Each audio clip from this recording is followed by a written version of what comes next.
إن الحمد لله نحمده ونستعينه ونستغفره ونعوذ بالله من شرور أنفسنا ومن سيئات أعمالنا من يهده الله فلا مضل له ومن يضلل فلا هادي له أشهد أن لا إله إلا الله وحده لا شريك له وأشهد أن محمدا عبده ورسوله وصفيه وخليله وصلوات الله عليه وسلامه. قال الله تعالى في كتابه الكريم: يا أيها الذين آمنوا اتقوا الله حق تقاته ولا تموتن إلا وأنتم مسلمون. يا أيها الناس اتقوا ربكم الذي خلقكم من نفس واحدة وخلق منها زوجها وبث منهما رجالا كثيرا ونساء فاتقوا الله الذي تساءلون به والأرحام إن الله كان عليكم رقيبا.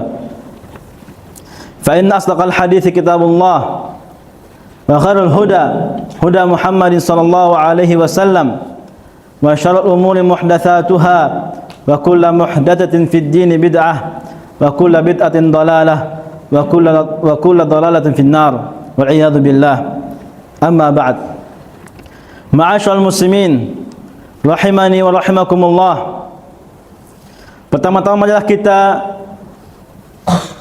bersyukur kepada Allah Subhanahu wa taala atas kelimpahan nikmat yang telah Allah berikan kepada kita.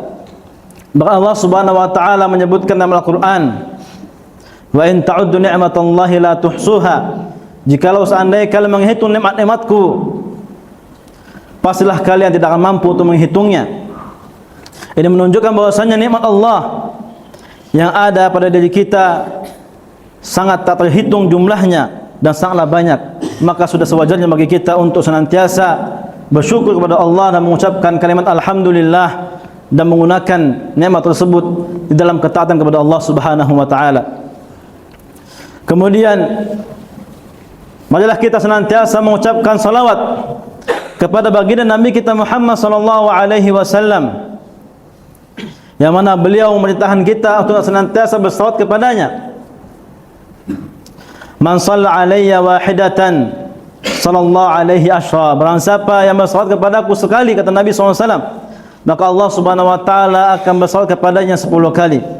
Ini menunjukkan bahwasanya keutamaan bagi orang yang senantiasa berselawat kepada baginda Nabi kita Muhammad sallallahu alaihi wasallam. Ma'asyiral muslimin rahimani wa rahimakumullah. Ada satu hadis yang menjelaskan tentang 7 golongan yang Allah akan lindungi nanti pada hari kiamat. Yang mana 7 golongan ini tidak akan ada yang bisa melindunginya kecuali perlindungan Allah Subhanahu wa taala, dan tidak ada manusia yang dapat berlindung kepada siksaan Allah Subhanahu wa taala kecuali dengan perlindungan Allah, yaitu arsy Allah Subhanahu wa taala. Nabi sallallahu alaihi wasallam menyebutkan 7 golongan ini dan menjelaskan siapa saja yang akan mendapatkan naungan nanti pada hari kiamat, sebagaimana hadis yang dibawa oleh atau diriwayatkan oleh Abi Hurairah, semoga Allah meridainya, dari Nabi sallallahu alaihi wasallam bersabda, sab'atun yudhilluhumullahu fi dhillihi yawma la dhilla illa dhilluh. 7 golongan yang Allah akan lindungi pada hari di mana tidak ada perlindungan kecuali perlindungan Allah Subhanahu wa taala. Tidak ada yang bisa mendapatkan perlindungan kecuali dari perlindungan Allah Subhanahu wa taala. Siapa mereka ini? Maka Nabi SAW menyebutkan yang pertama, al-imamul adil, imam yang adil, imam yang senantiasa melakukan amanah-amanahnya, seorang imam yang senantiasa menegakkan tauhid, dan seorang imam yang senantiasa menghancurkan kesyirikan, karena kezaliman yang paling besar yaitu adalah syirik kepada Allah Subhanahu wa taala. Imam yang senantiasa memberikan hak-hak rakyatnya yang dia tidak mengambil harta yang bukan haknya, maka imam yang senantiasa melakukan keadilan kepada masyarakatnya, maka inilah yang akan mendapatkan perlindungan Allah Subhanahu wa taala. Kemudian yang kedua adalah wasyabun nasha'a bi ibadatillah, seorang pemuda yang tumbuh dan hidup dalam beribadah kepada Allah Subhanahu wa taala. Kenapa disebutkan dalam hadis ini seorang pemuda? Karena biasanya seorang pemuda itu nafsunya sangatlah besar, dan biasanya seorang pemuda mereka lalai, dan mereka seringkali berbuat maksiat kepada Allah Subhanahu wa taala dan terjerumus kepada hal-hal yang diharamkan, dan juga terjerumus kepada hal-hal yang melalaikan. Maka pemuda yang senantiasa hidup dalam beribadah kepada Allah Subhanahu wa taala dengan melaksanakan salat 5 waktu dan melaksanakan kewajiban-kewajiban yang lainnya, maka pemuda seperti inilah yang diharapkan nanti akan mendapatkan naungan Allah Subhanahu wa taala pada hari kiamat. Kemudian yang ketiga, warajulun qalbuhu mu'allakun fil masajid, seorang laki-laki yang hatinya senantiasa tergantung dengan masjid atau bergantung dengan masjid. Kenapa disebutkan seorang laki-laki? Karena biasanya seorang perempuan itu senantiasa salatnya di rumah, dan mereka dianjurkan untuk senantiasa salat di rumah. Bahkan salat mereka yang terbaik adalah salat mereka di rumah. Maka laki-laki yang senantiasa melaksanakan salat di masjid, yang senantiasa hatinya terpaut dengan masjid, ingin senantiasa balik ke masjid, bahkan ketika sudah melaksanakan salat sekalipun, kemudian dia tidak pergi dari masjid, akan tetapi tetap di masjid untuk menunggu salat berikutnya, maka laki-laki yang seperti ini yang dimaksud oleh Nabi SAW, yang hatinya senantiasa terpaut dengan masjid, dia rindu dengan masjid. Kemudian yang keempat, warajulani tahabba fillah istama'a alaihi wa tafarraqa alaihi, dua orang yang saling mencintai karena Allah, kemudian mereka berkumpul karena Allah dan berpisah karena Allah Subhanahu wa taala. Maksudnya adalah dua orang yang senantiasa bersaudara, berteman, akan tetapi pertemanan mereka disebabkan karena Allah Subhanahu wa taala. Karena si fulan ini adalah orangnya beribadah kepada Allah, karena si fulan ini adalah orangnya taat kepada Allah, dia adalah orang soleh, maka saya berteman dengan dia. Maka pertemanan seperti inilah yang diharapkan. Kemudian ketika temannya sudah tidak lagi berbuat amal soleh, atau temannya sudah tidak lagi menjadi orang yang soleh, maka dia pun berpisah dari teman tersebut. Maka pertemanan yang seperti inilah yang akan mendapatkan naungan Allah Subhanahu wa taala pada hari kiamat. Maka hendaklah kita mencari teman kita, teman-teman yang baik, teman-teman yang saleh, teman-teman senantiasa yang mengajak kepada ketaatan kepada Allah Subhanahu wa taala. Kemudian yang kelima, wa rajulun da'athu imra'atun dhata mansibin wa jamal faqala inni akhafullah, dan seorang laki-laki yang diajak oleh seorang perempuan yang memiliki kedudukan, seorang perempuan yang memiliki kedudukan atau memiliki harta yang banyak atau terpandang di masyarakatnya, kemudian dia diajak untuk bermaksiat, untuk melakukan perzinahan, dan laki-laki ini menolak dan mengatakan inna akhafullah, aku takut kepada Allah Subhanahu wa taala. Maka laki-laki inilah yang berhak mendapatkan perlindungan Allah Subhanahu wa taala pada hari kiamat nanti. Sebagaimana kisah Nabi Yusuf alaihi salam, yang mana beliau diajak oleh permaisuri Mesir saat itu, diajak untuk berzina, akan tetapi Nabi Yusuf menolak dan dia takut kepada Allah Subhanahu wa taala.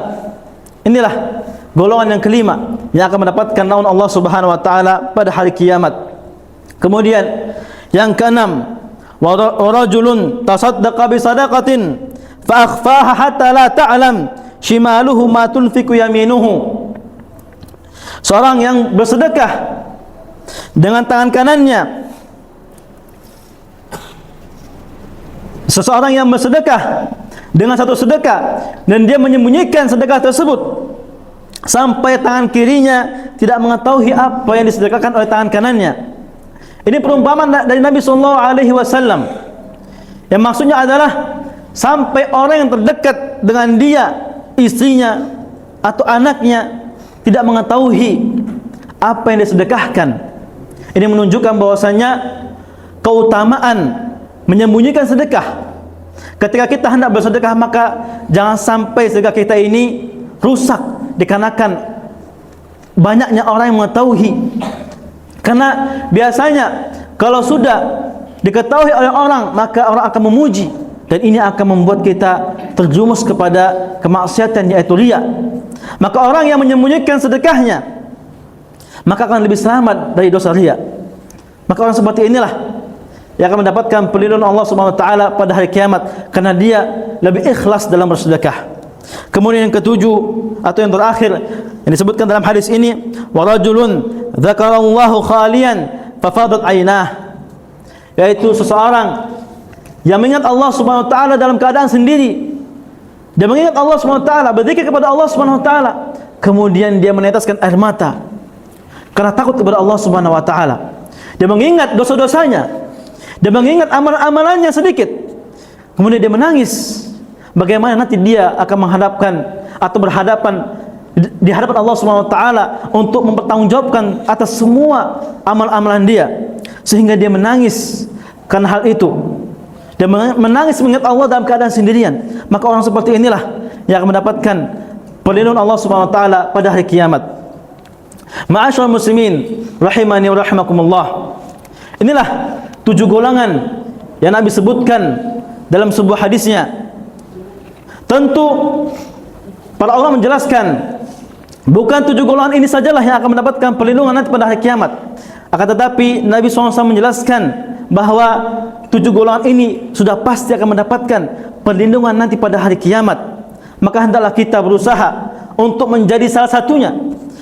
Dan mudah-mudahan Allah Subhanahu wa taala senantiasa memberikan kepada kita taufik sehingga kita bisa menjadi orang-orang yang mendapatkan perlindungan Allah Subhanahu wa taala pada hari kiamat. Aqulu qouli hadza wa astaghfirullah li wa lakum wa lisa'il muslimin wastaghfiruhu innahul ghafurur rahim.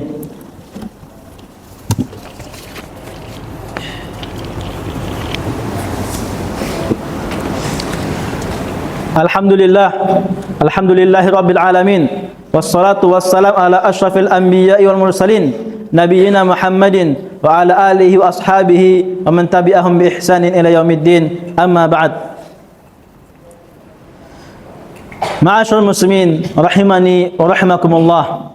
Setelah kita mengetahui 7 golongan yang disebutkan oleh Nabi sallallahu alaihi wasallam dalam sebuah hadisnya yang akan mendapatkan perlindungan Allah Subhanahu wa taala pada hari kiamat, maka sudah sepatutnya dan sewajarnya bagi kita seorang yang beriman kepada Allah untuk berusaha untuk menjadi salah satunya. Tentu perlu kerja keras, tentu perlu usaha, karena mendapatkan perlindungan Allah Subhanahu wa taala itu tidak mudah dan harus berusaha. Dan kita sebagai orang yang bertakwa, sebagai orang yang beriman kepada Allah, maka hendaklah kita senantiasa melakukan suatu amalan dan berusaha untuk menyempurnakan amalan tersebut, sehingga mudah-mudahan kita termasuk dianggap sebagai orang atau sebagai pemuda yang senantiasa hidup dalam beribadah kepada Allah Subhanahu wa taala. Innallaha wa malaikatahu yusholluna 'alan nabi ya ayyuhalladzina amanu shallu 'alaihi wa sallimu taslima. Allahumma shalli 'ala Muhammad wa 'ala ali Muhammad kama shallaita 'ala Ibrahim wa 'ala ali Ibrahim innaka Hamidum Majid. Wa barik 'ala Muhammad wa 'ala ali Muhammad kama barakta 'ala Ibrahim wa 'ala ali Ibrahim innaka Hamidum Majid. Allahumma ighfir lil muslimin wal muslimat al-ahya'i minhu al-amwat sami'un qaribun mujibud da'awat ya qadiyal hajat. Rabbana hab lana min azwajina wa dhurriyyatina qurrata a'yunin waj'alna lil muttaqina imama. Allahumma inna nas'aluka al-huda wat tuqa wal 'afafa wal ghina. Allahumma inna nas'aluka al-huda wat tuqa wal 'afafa wal ghina. Allahumma ighfirna bihalalika an haramik wa aghnina bi fadlika amman siwak. Rabbana atina fid dunya hasanah wa fil akhirati hasanah wa qina adzaban nar. Wa sallallahu ala nabiyyina Muhammad wa ala alihi wa sahbihi wa man tabi'ahum bi ihsan ila yaumiddin. Wa akhiru da'wana anil hamdulillahi rabbil alamin. Aqimis shalah. ولقد يسرنا القرآن للذكر فهل من مدكر